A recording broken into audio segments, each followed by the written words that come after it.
এমন স্ত্রী যে সংসারে থাকবে সেই সংসার মধুর অবশ্যই হবে। বন্ধুরা, কোনো নারীর মধ্যে যদি এই গুণগুলি থাকে তাহলে সেই সংসারে কখনোই ভাঙন ধরে না। এটা 100% সত্য যে কোনো একটি সংসার স্বামী এবং স্ত্রীর মিলিত প্রয়াসে সুন্দর হয়ে ওঠে। এখানে স্বামী এবং স্ত্রী একে অপরের পরিপূরক। স্ত্রীর যেমন সংসারে কিছু দায়িত্ব ও ভূমিকা থাকে, ঠিক তেমনি স্বামীরও থাকে। তবে বন্ধুরা, এই ভিডিওটিতে আলোচনা করব সংসারে স্ত্রীর মধ্যে কোন প্রকার গুণ থাকলে সেই সংসারে কখনোই ভাঙন হয় না, বরং সেই সংসারে তৈরি হয় মধুর সম্পর্ক। আশা করি দর্শক বন্ধুরা এই ভিডিওটি আপনাদের সমৃদ্ধ করবে।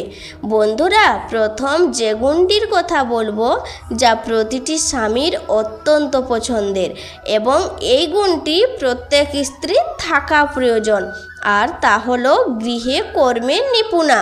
শাস্ত্রে এই বিষয়ে পরিষ্কার বলা হয়েছে যে স্ত্রী ঘরের কাজকর্ম অত্যন্ত দক্ষতার সাথে সামলাতে পারেন, সেই ঘরে সর্বদা সুখ শান্তি বিরাজ করে।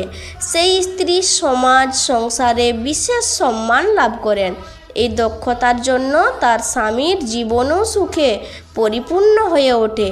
গরুড় পুরাণে এই বিষয়ে পরিষ্কার করে বলা হয়েছে যে কোনো স্ত্রীর প্রাথমিক অবস্থায় দক্ষতা না থাকে তাহলে ধীরে ধীরে এই বিষয়ে অবশ্যই দক্ষতা অর্জন করা প্রয়োজন, কারণ এই একটি বিষয়ের ওপর কিন্তু অনেক কিছু নির্ভর করছে।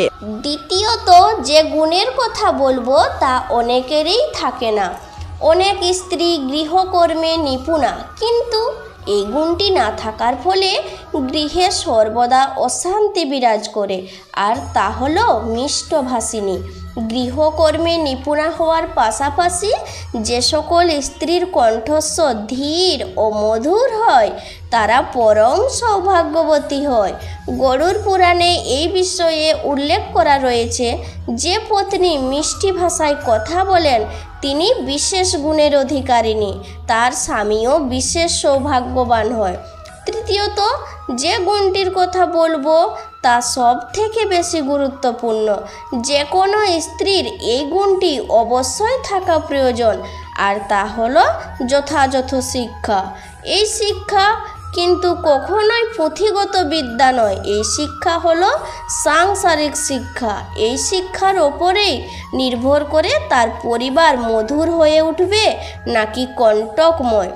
যদি এই স্ত্রীর মধ্যে এই শিক্ষা থাকে তাহলে যে স্ত্রী বিবাহের পরে স্বামীর পরিবারকে নিজের পরিবার বলে মনে করেন, স্বামীর পরিবারের সমস্ত রীতিনীতিকে পালন করার তিনি আপ্রাণ চেষ্টা করেন এবং স্বামীর পছন্দ ও অপছন্দ বিষয়গুলিকে অনুধাবন করার ক্ষমতা রাখেন এবং সর্বোপরি কোথায় কখন কোন কথা বলা উচিত এবং কোন কথা বলা উচিত নয় এই বিষয়ে যদি তার ধারণা থাকে তাহলে সেই পরিবার নিশ্চিত রূপেই সর্বদাই উন্নতি পরিলক্ষিত হয়। চতুর্থ যে গুণটির কথা বলবো তা কোনো স্ত্রীর অবশ্যই থাকা প্রয়োজন, আর তা হলো নিজের অনুভূতি প্রকাশ। অনুভূতি প্রকাশ একটি বড় কাজ।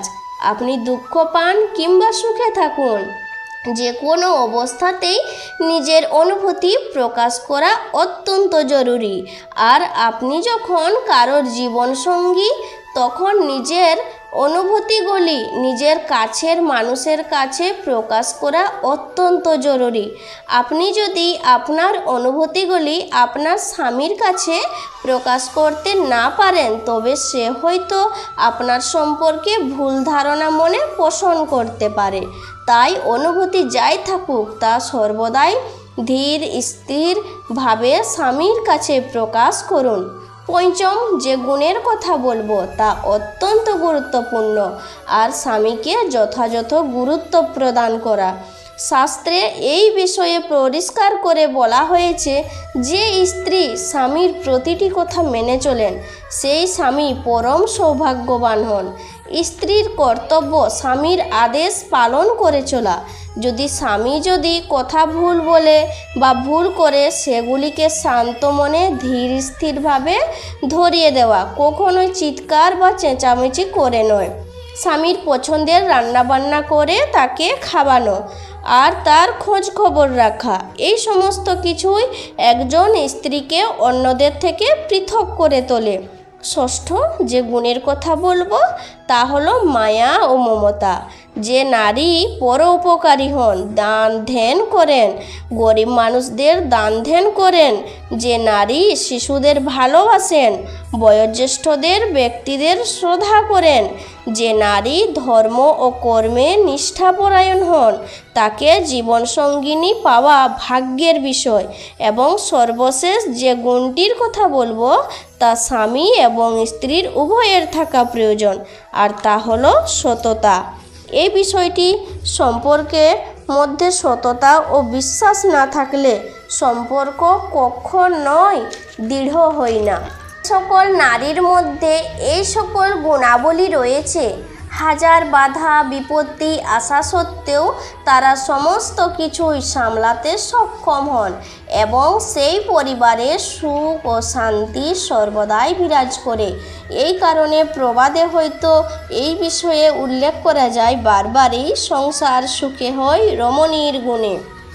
যাই হোক, শাস্ত্রে বর্ণিত এই সমস্ত গুণগুলি সম্পর্কে আপনার কি অভিমত নিচের কমেন্ট বক্সে অবশ্যই জানাবেন। আশা করি দর্শক বন্ধুরা ভিডিওটি আপনার ভালো লেগেছে। ভালো লেগে থাকলে লাইক করবেন, শেয়ার করবেন। সকলেই ভালো থাকুন, সুস্থ থাকুন এই কামনা করি।